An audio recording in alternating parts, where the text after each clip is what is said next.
केवल 5 साल का अपने माता पिता के साथ पहली बार श्री क्षेत्रपुरी पहुंचा था। उसका नाम गोपाल था। उसकी आंखों में मासूम चमक थी और उसके मन में केवल एक ही विचार घूम रहा था, मेरे सखा जगन्नाथ कहाँ हैं?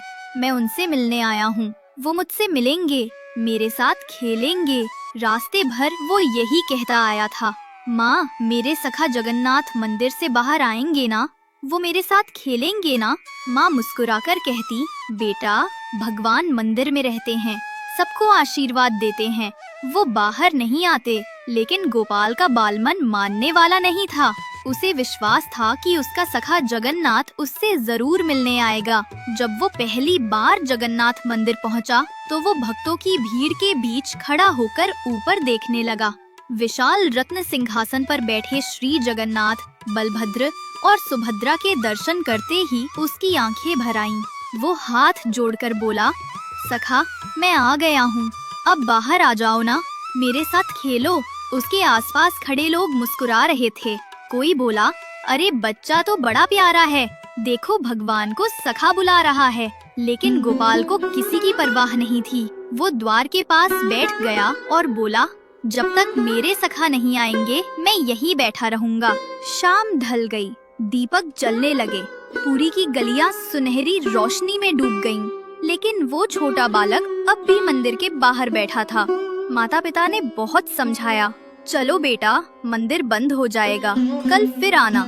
पर गोपाल ने सिर हिलाकर कहा, नहीं, सखा ने कहा था वो आएंगे, मैं यहीं रहूंगा। उसकी आंखों में अब आंसू झिलमिला रहे थे। धीरे धीरे रात उतर आई।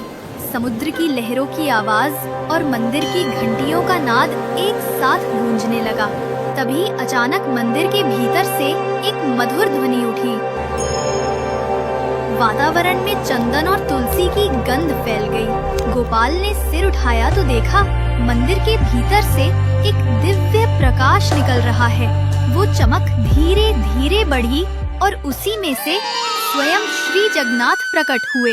लेकिन वे विशाल मूर्ति के समान नहीं थे, वे भी गोपाल जैसे ही बाल स्वरूप में थे, नीली आभा वाले, मुस्कुराते हुए, और उनके नन्हे हाथ में पीतांबर की किनारी लहरा रही थी। वे आगे बढ़े, गोपाल का हाथ पकड़ा और बोले, चल सखा, बहुत देर से बुला रहा है, अब खेलते हैं। गोपाल की आंखें चौड़ी हो गईं, उसका चेहरा खिल उठा। आप सच में आ गए सखा, सब कहते थे आप बाहर नहीं आते।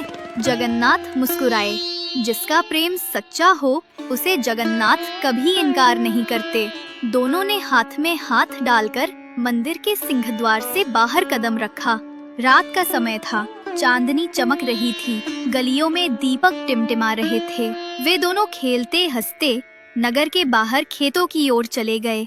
वहाँ एक बड़ा कटहल का पेड़ था, जिस पर भारी भारी फल झूल रहे थे। गोपाल बोला, सखा ये फल कितने बड़े हैं, खाएं?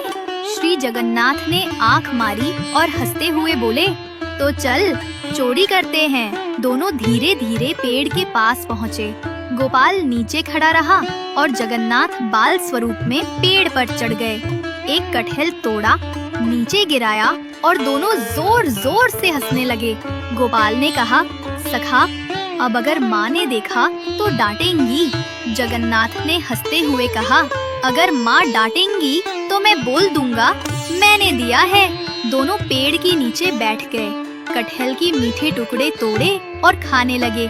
गोपाल के होठों पर रस लग गया तो जगन्नाथ ने अपनी छोटी उंगली से पोंछ दिया।